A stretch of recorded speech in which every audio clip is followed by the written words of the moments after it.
want to see sort of back up and see sort of a progression of the history, go back and read First and Second Chronicles, perhaps written by Ezra. We don't know for sure, but maybe First and Second Chronicles. And so that would be good additional reading. And I mentioned the book of Nehemiah, and we're going to be studying the book of Nehemiah after we study the book of Ezra. Nehemiah and Ezra were contemporaries, and they're talking about some of the same, roughly the same time period in those books, those two books.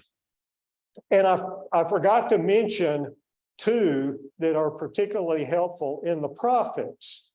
And that is, did I mention Esther? The book of Esther takes place during, the events of the book of Esther take place during the same time period covered by the book of Ezra.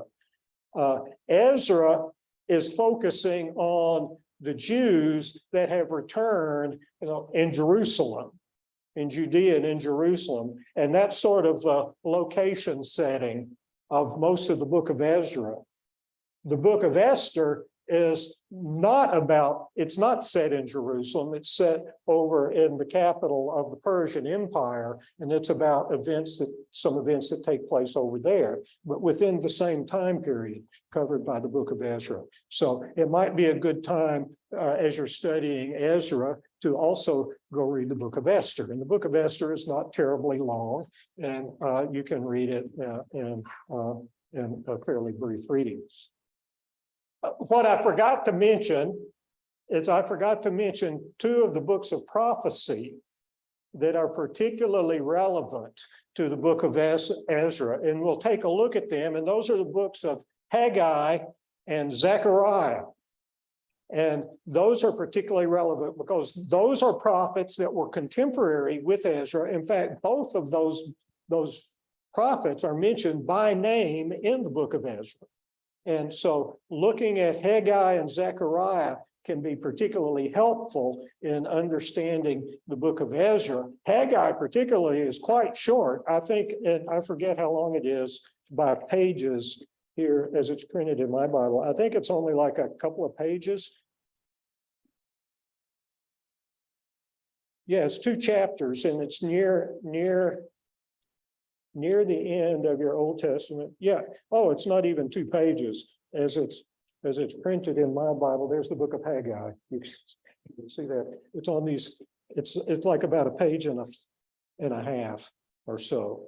So there are some things in the book of Haggai and Zechariah Zechariah is longer than Haggai is, but there are things there that could be helpful as well. And we will refer to some of them as we study through the book of Ezra. So you might want to sort of bookmark those books of prophecy, and those particularly, I'm not sure why I forgot them last time, but those are particularly helpful additional reading as you study the book of Ezra, Haggai and Zechariah.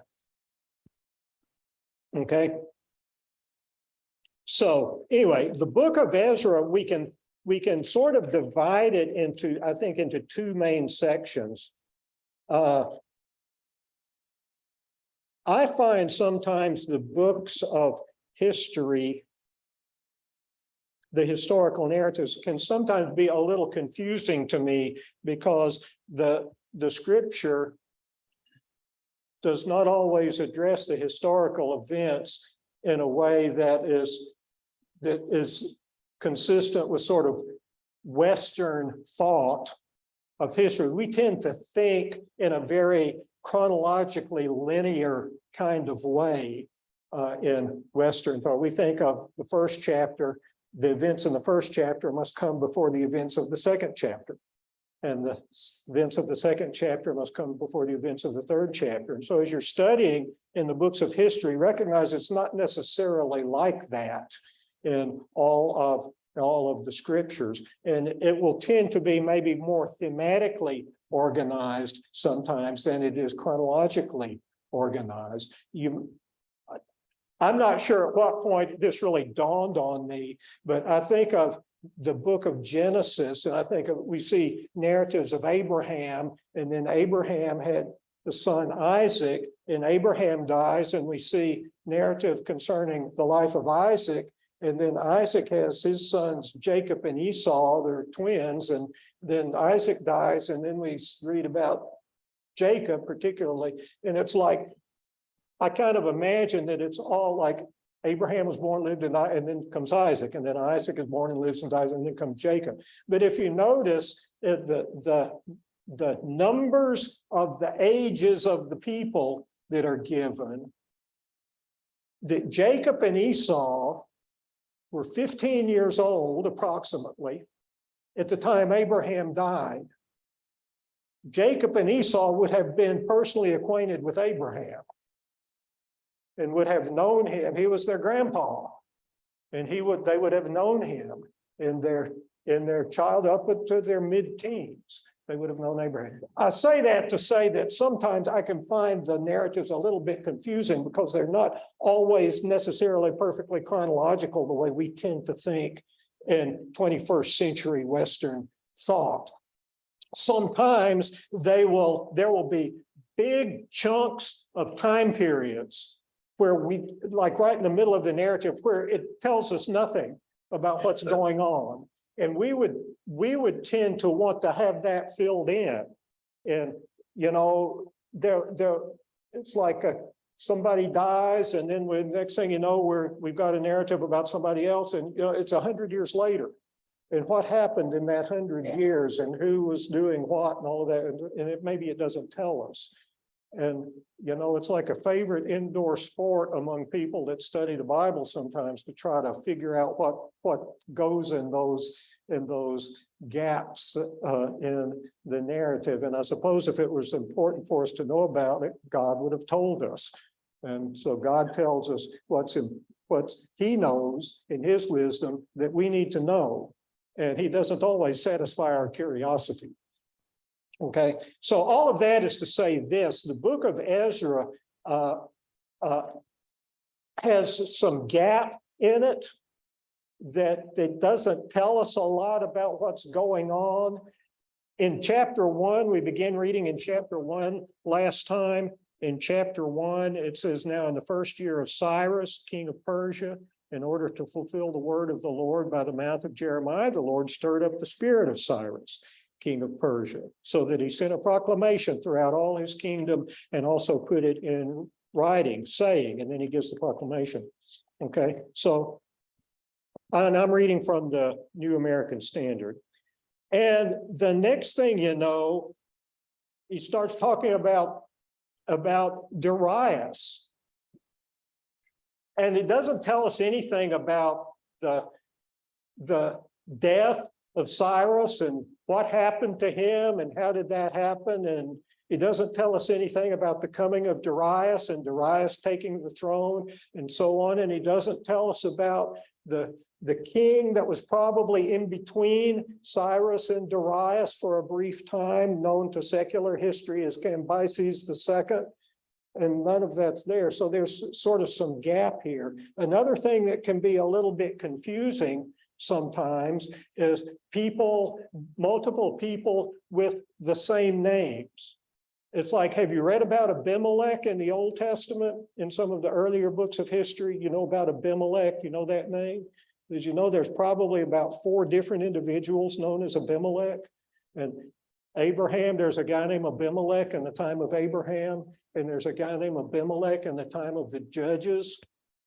And so, wow, he must have been old. It's a different guy. The name Abimelech was, you know, like we have people of the same name, right?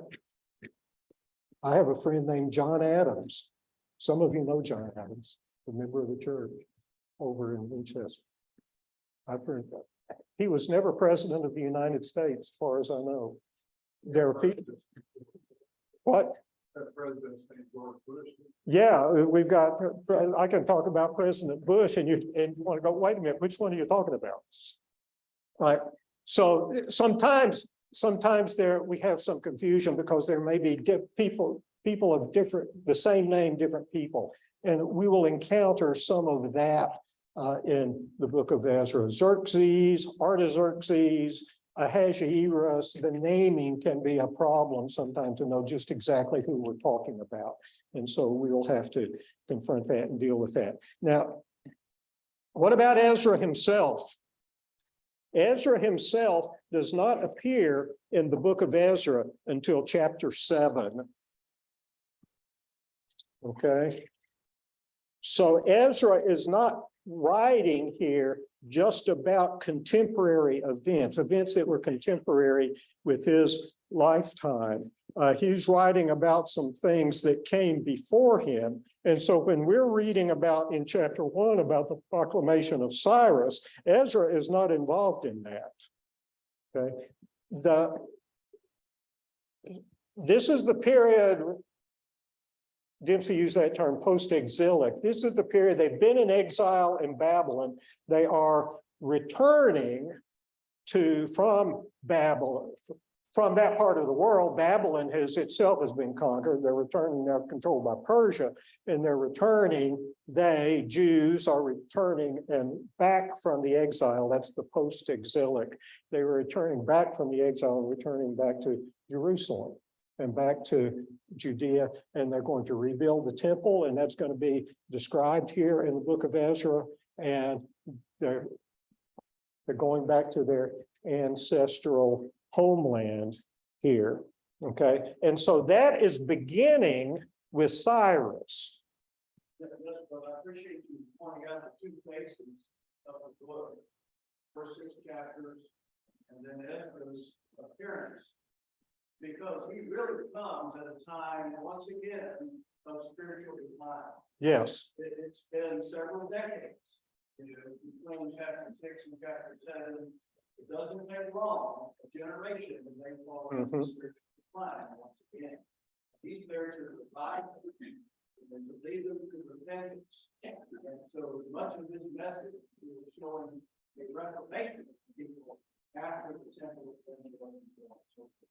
Yes, and so Ezra actually is in the later part of a period of about 100 years. This is an approximation, but about 100 years covered by the historical time covered by the book of Ezra.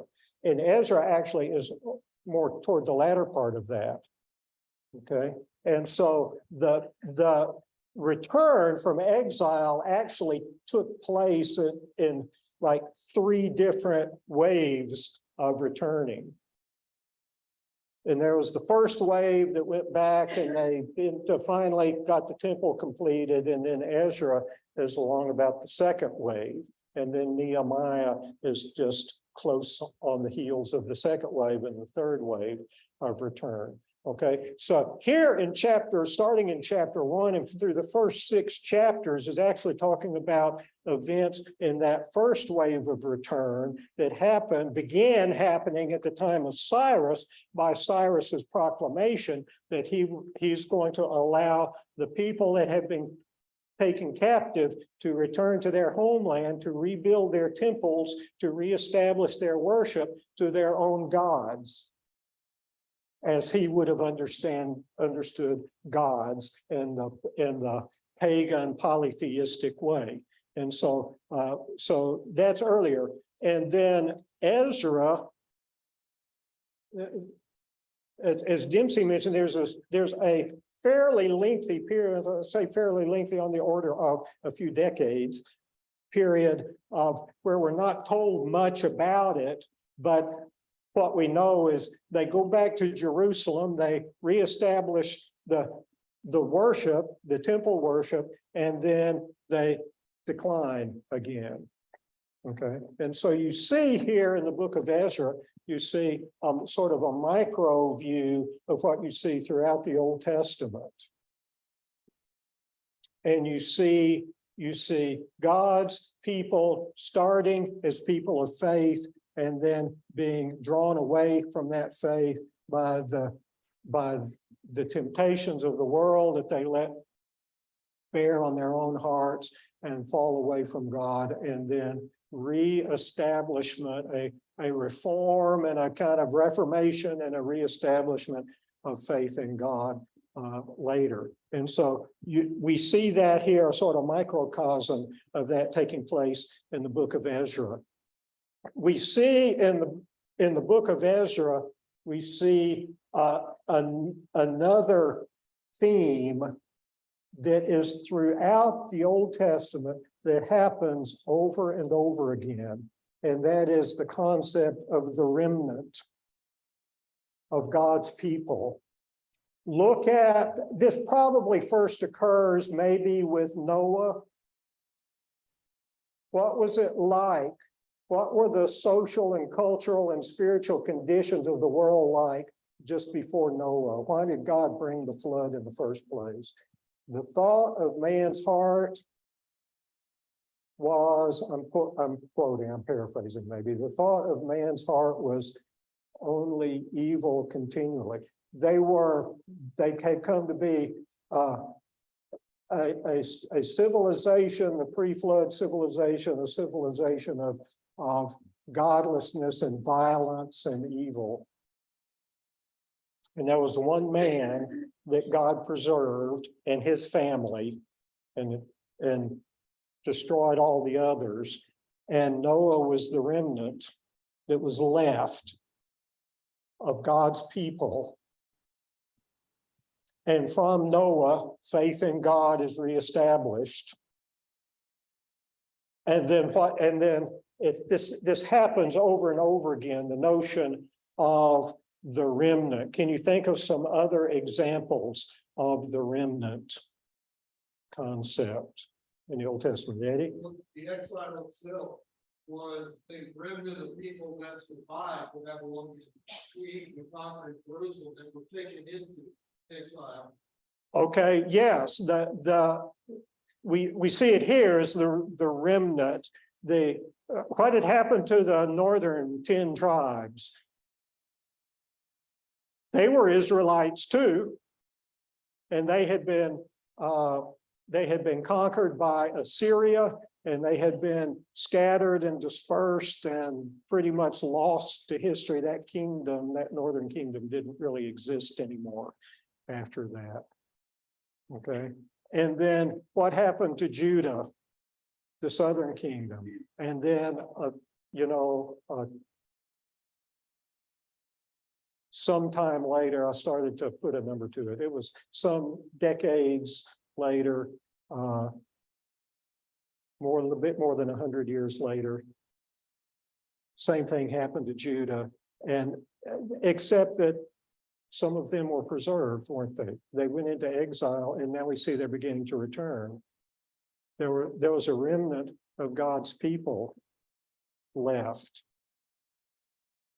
Okay. Can you think of other examples of the remnant of God's people? Isaiah prophesied about it. It's all through his book. There will be a spiritual remnant of the No, what about Israel itself?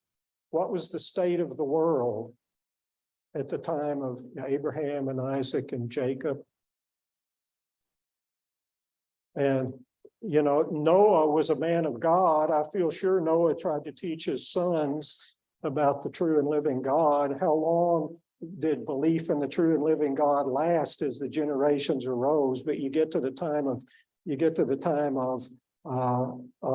Jacob, and the world had descended again into paganism, false gods, and all kinds of violence and abuse of their fellow humans, and so on and so forth. But God selects Abraham and his descendants through Jacob and through Jacob's 12 sons to raise up a remnant.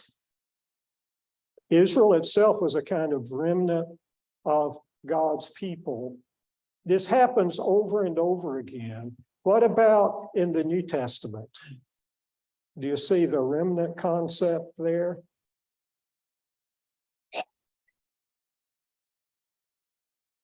What was the spiritual condition of the world like at that time?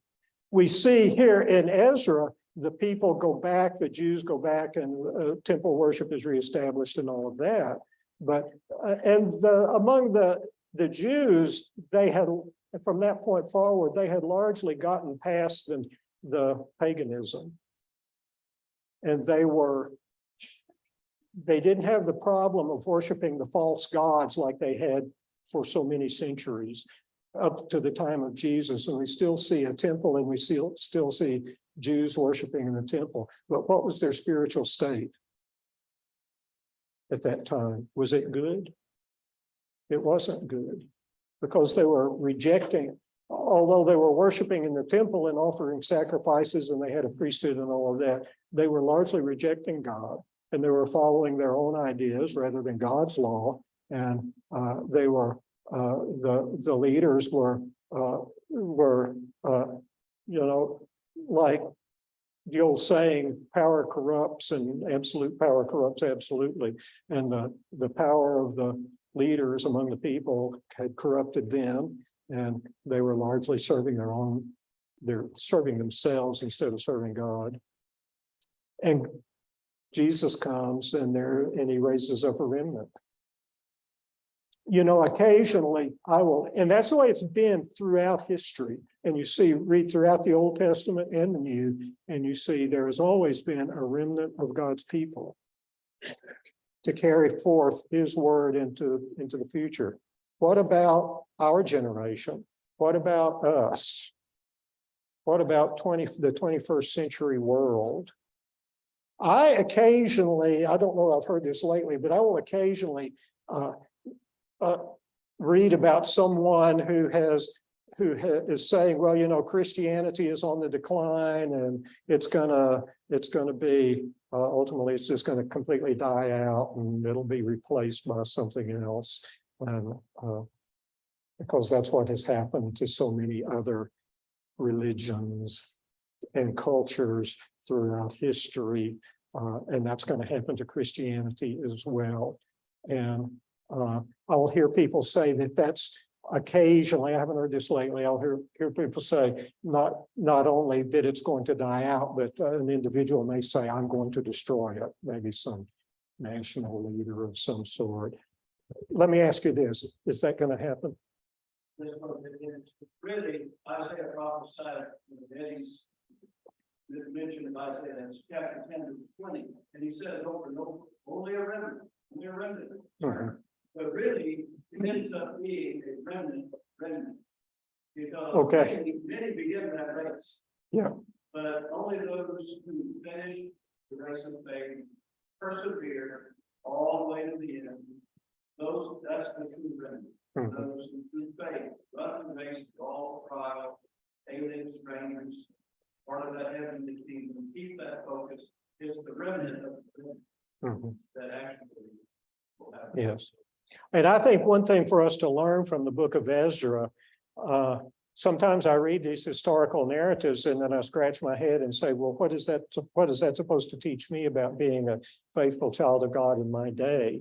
And I think one thing that the book of Ezra teaches us is it teaches us about the fact that God's people throughout history have typically been only a small remnant. But you can do that because God will support and sustain that remnant of his people. And we can see that in the book of Ezra. I asked you this last time about Cyrus's proclamation here, and asked you, has Cyrus become a faithful child of God? Let's read the proclamation. Thus said, this is verse 2 of the first chapter. Thus says Cyrus, king of Persia, the Lord, the God of heaven, has given me all the kingdoms of the earth, and he has appointed me to build him a house in Jerusalem, which is in Judah. Is that starting to sound like somebody who believes in the Lord, the God of heaven, the people of God? It sort of sounds like that a bit. Whoever there is among you of all his people, may his God be with him. Let him go up to Jerusalem, which is in Judah, and rebuild the house of the Lord and the God of Israel, the house of the Lord, the God of Israel. He is the God who is in Jerusalem, and every survivor at whatever place he may live, let the men of that place support him with silver and gold, with goods and cattle, together with a free will offering for the house of God, which is in Jerusalem. This is coming from Cyrus, the king of Persia, of all places. Has Cyrus become a believer in the true and living God? God is truly working with life to bring about his purpose. Okay, let's notice first, in the first verse that we already read, that the Lord stirred up the spirit of Cyrus, king of Persia. This is not just Cyrus's own idea. He may have thought it was his own idea. And among the kings of that period, he is generally regarded as being a fairly humane kind of a king. But this is not just Cyrus. This is God at work through Cyrus. First of all, Eddie.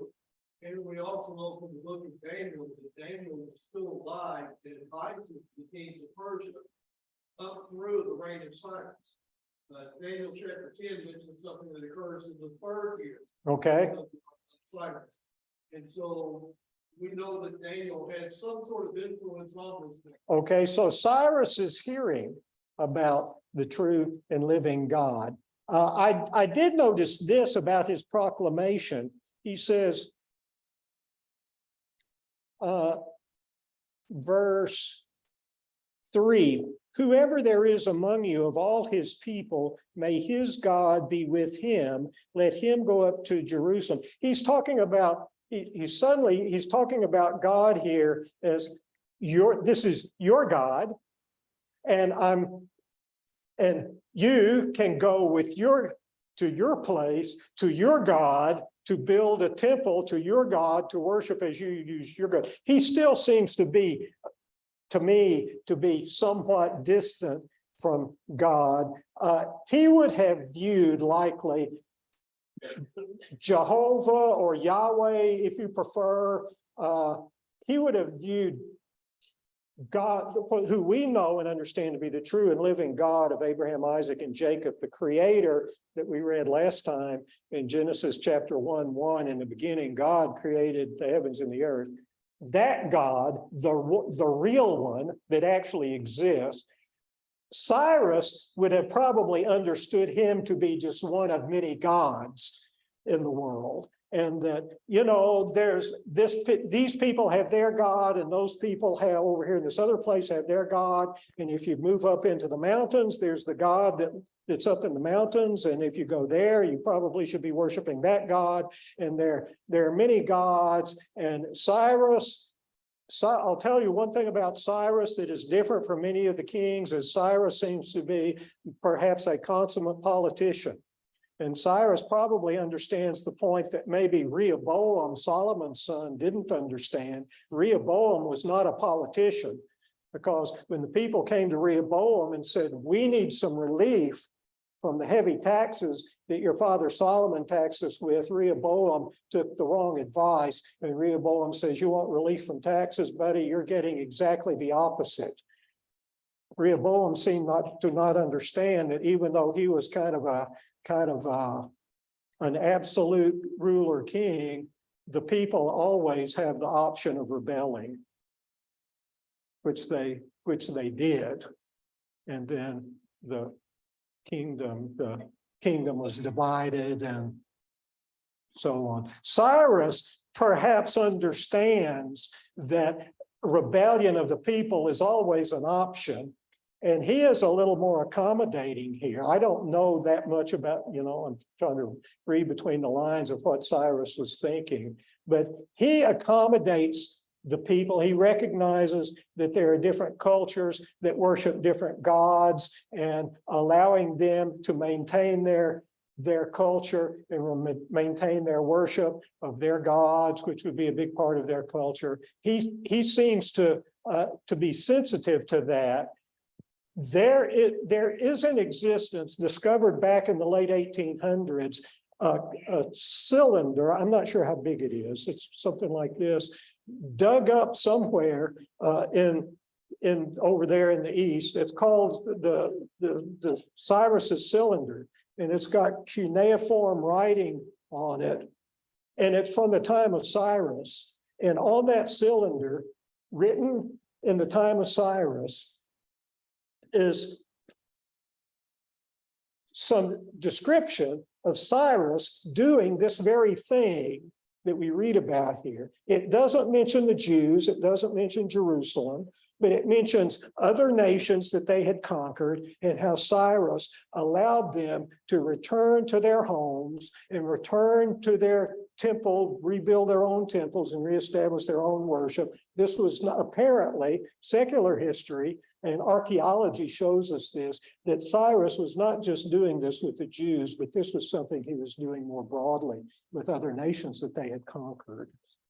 I don't think Cyrus has become a believer in the true and living God here necessarily, but God is working through him. Cyrus knows something of Jehovah, and God is working through him, perhaps through the efforts of Daniel and others, and perhaps just touching Cyrus's heart in some way that we can't fully understand.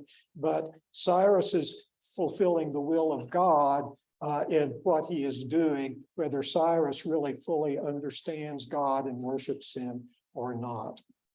Okay, so we're going to read through the rest of chapter 1 and 2, read the whole book. It's not all that long, but we will be, next week, we will be moving into the events and the narratives of chapter like 1, 2, and 3 up through about that far. I will see you then, Lord willing.